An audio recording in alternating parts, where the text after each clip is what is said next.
Bonjour, c'est Gaëlle de la boutique J'aime et Zen qui se trouve 10 rue Pourtoul à Orange. Aujourd'hui, je souhaite vous parler du lapis lazuli. Voilà donc la pierre de lapis lazuli que je vais vous présenter sous sa forme brute. Donc ce qui est assez particulier avec le lapis lazuli, c'est que, comme vous pouvez le voir, c'est assez blanc quand c'est brut. On n'a pas forcément l'impression que je tiens dans la main un lapis lazuli. Si ce n'est que sur celle-ci, on a quand même des petites variations de bleu qui pourraient nous le laisser supposer.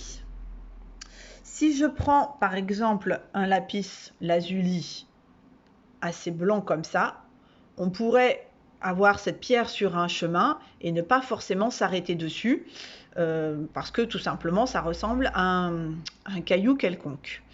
Alors, une technique pour voir si vous avez dans la main une pierre d'une bonne qualité, c'est tout simplement de le tremper quelques secondes dans un verre d'eau.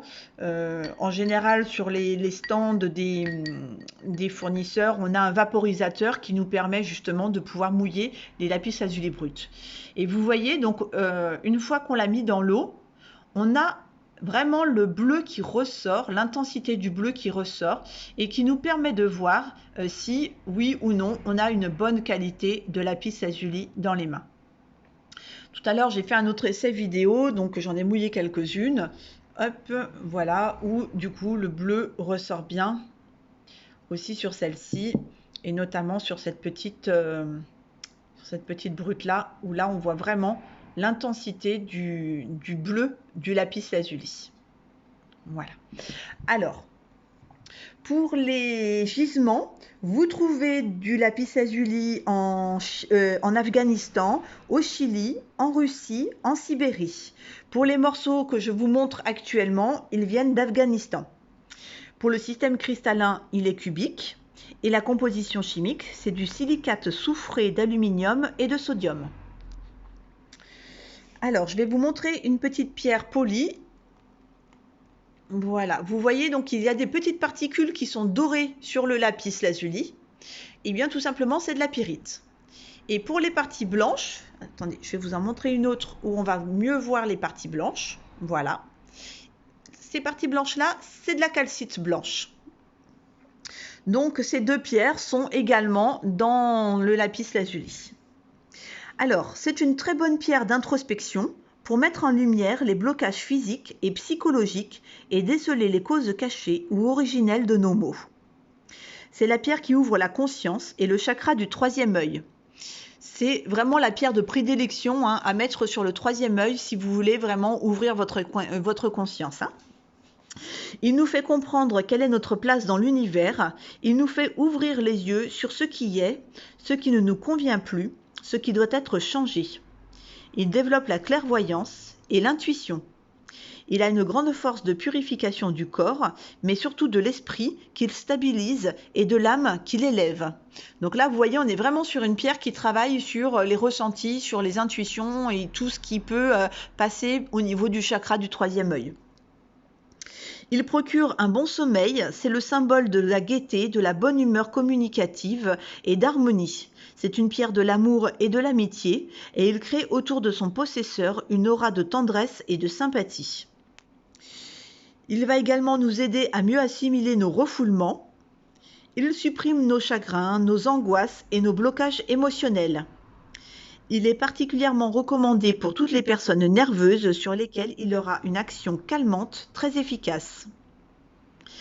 Il va également combattre les allergies, l'asthme, l'eczéma, l'herpès, le psoriasis, les éruptions cutanées et les piqûres d'insectes. J'ai eu des retours assez impressionnants au niveau notamment du psoriasis. Et puis pour le petit clin d'œil, cet été, j'ai eu à l'utiliser avec les piqûres de moustiques. Je peux vous assurer que ça calme la démangeaison, au moins. Le lapis lazuli lutte contre la chute des cheveux, les pellicules et donne des cheveux sains. Il facilite la repousse des cheveux et des ongles. Il soulage la fièvre, les maux de tête, la névralgie, les douleurs d'oreilles et les états dépressifs. Il stimule l'action des poumons et des yeux, Il remédie aux troubles de la lymphe et de la thyroïde. Il espace les crises d'épilepsie. Il soulage des obstructions au niveau de la gorge, calme la toux et les éternuements. Il apaise les inflammations des bronches, du pharynx et des amygdales. Il réactive l'énergie du thymus et stimule les défenses immunitaires. Il apaise également les brûlures. Il calme les crampes et les douleurs causées par l'arthrose cervicale. Voilà pour les propriétés du lapis lazuli. Alors, pour la purification et le rechargement de cette pierre, il suffit tout simplement de la tremper dans un petit verre d'eau déminéralisée, de l'eau de pluie, de l'eau de source ou de l'eau d'une rivière. Celle qu'il faudra éviter, c'est l'eau du robinet parce qu'il y a du calcaire et du chlore à l'intérieur, donc au bout d'un moment, ça peut rendre vos pierres poreuses. Vous laissez bien baigner la pierre au moins un quart d'heure, une demi-heure, plus si vous souhaitez la décharger plus. Ensuite, vous la mettez soit au soleil au moins 1 heure ou 2, soit à la pleine lune, toute la nuit de la pleine lune, soit vous pouvez également utiliser les amas de quartz, style améthyste ou cristal de roche. Alors, pour un amas d'améthyste, voilà à quoi ça ressemble.